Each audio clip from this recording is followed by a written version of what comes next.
Hello बच्चों, let's see the question. So the question says match the column and choose the correct option among the options given. अभी यहाँ पे क्या बोला कि each statement in column 1 has one or more matches in column 2. तो देखिए column 1 में क्या है, column 1 में A, B, C और D में हमारे पास चार ट्रांजिशन गिवन है. A में है 5 to 1 transition in hydrogen atom, B में है n is equal to 7 to n is equal to 3 transition in hydrogen atom, C में आपका है last line of Balmer series in hydrogen atom and D में आपका है n is equal to 4 to n is equal to 2 transition in helium plus ion. और column 2 में P Q R S में हमारे पास क्या है, ये जो लाइंस होंगे, कितने लाइंस होंगे इसमें देखिए, spectral line will B observed one और पी क्यू आर में उसका रीजियन गिवन है. तो ये क्वेश्चन जो है ये हाइड्रोजन स्पेक्ट्रम के रिलेटेड है. सो इस क्वेश्चन का की कॉन्सेप्ट होगा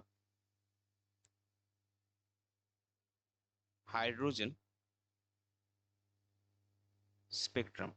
अभी देखिए यहाँ पे जितने भी ट्रांजिशंस गिवन है कॉलम 1 में, उसमें क्या है, इन का एक हायर लेवल से लोअर लेवल में ट्रांजिशन हो रहा है, तो आपका हर केस में स्पेक्ट्रल लाइन 1 मिलेगा.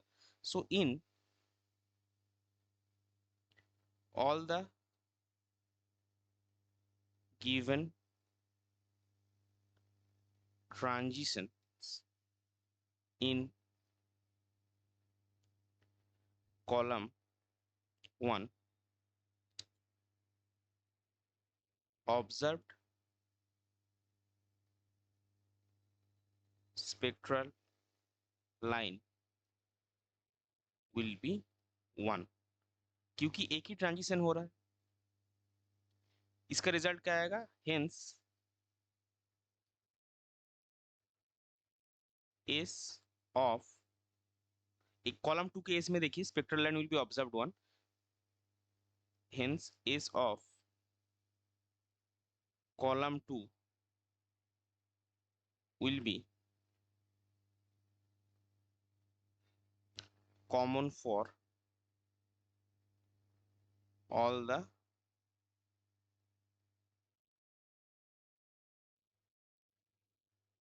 transition of कॉलम 1, यानी कि ए बी सी डी के लिए सबके लिए एस आपका कॉमन होगा. अभी चलते हैं ऑप्शन वाइज. ए में देखिए क्या गिवन है, 5 to 1 transition in hydrogen atom. So यहाँ पे 5 to 1 ट्रांजिशन मतलब क्या, यहाँ पे जो N1 आपका है वो क्या है, N1 आपका है 1.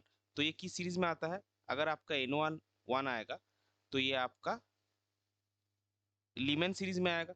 तो अगर ये लीमेन सीरीज में आता है तो लीमेन सीरीज का रीजन क्या है, लीमेन सीरीज जो है वो अल्ट्रावायोलेट रीजन में आता है.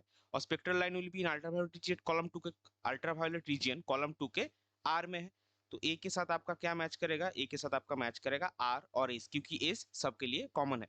दूसरा क्या है, 7 to 3 ट्रांजिशन. दूसरा आपका है 7 to 3 transition in hydrogen atom.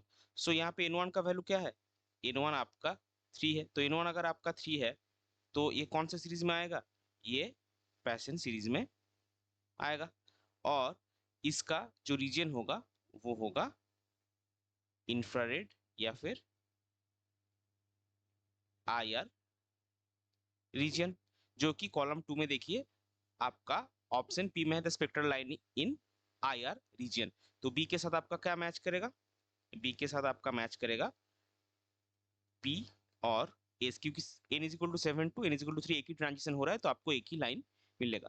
C में आपका क्या है, last line of Balmer series in hydrogen atom, last line of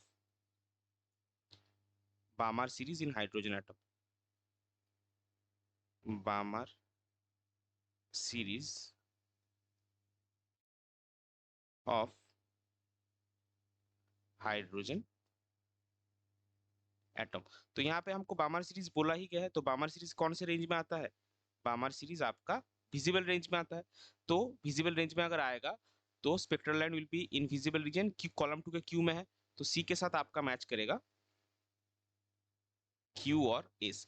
अभी देखिए डी में जो गिवन है, डी में आपको बोला गया है 4 to 2 transition in helium plus ion, 4 to 2 transition in helium plus ion.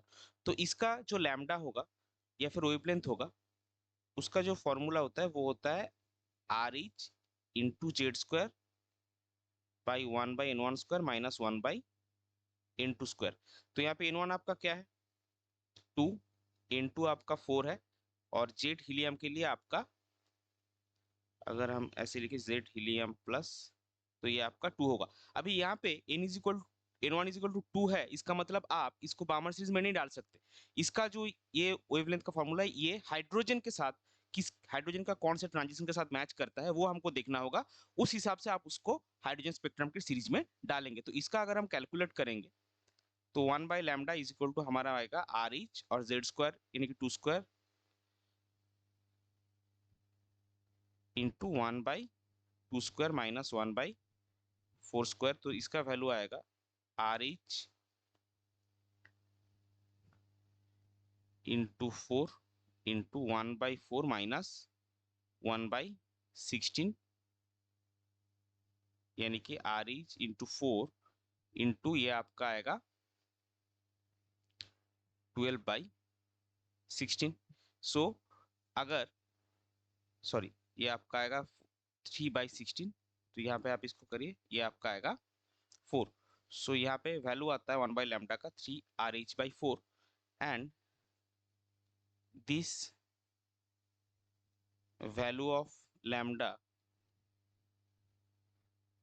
corresponds to 2 to 1 transition of hydrogen atom. ये भी आप सॉल्व करके देख लीजिए। हाइड्रोजन एटम के केस में क्या आता है 1/λ is equal to R H into 1/n1² minus 1/n2²।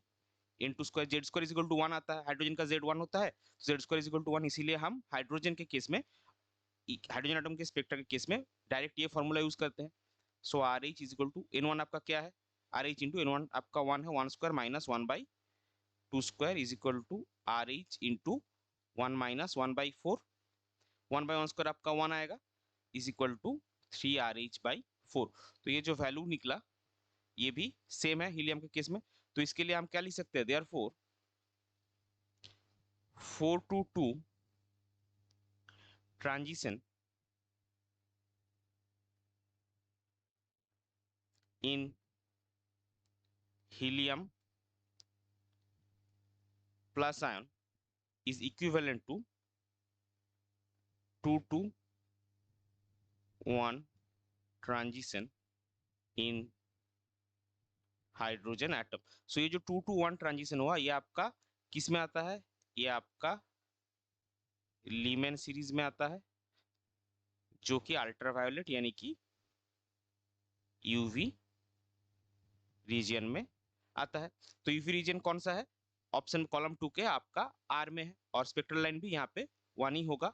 So D के साथ आपका मैच कर रहा है आर और एस। अभी अगर हम इसको समराइज करेंगे, सो देखिए ए के साथ हमारा क्या क्या आया, ए के साथ हमारा आया आर और एस, बी के साथ हमारा क्या क्या आया पी और एस, सी के साथ कॉलम 2 का क्यू और एस, एंड डी के साथ कॉलम 2 का आर और एस। और ये जो चारों है ये ऑप्शन बी में है। सो इस पर्टिकुलर क्वेश्चन के लिए आपका करेक्ट फाइनल आंसर हो जाएगा option B. I hope you understood it well. Best of luck. Thank you.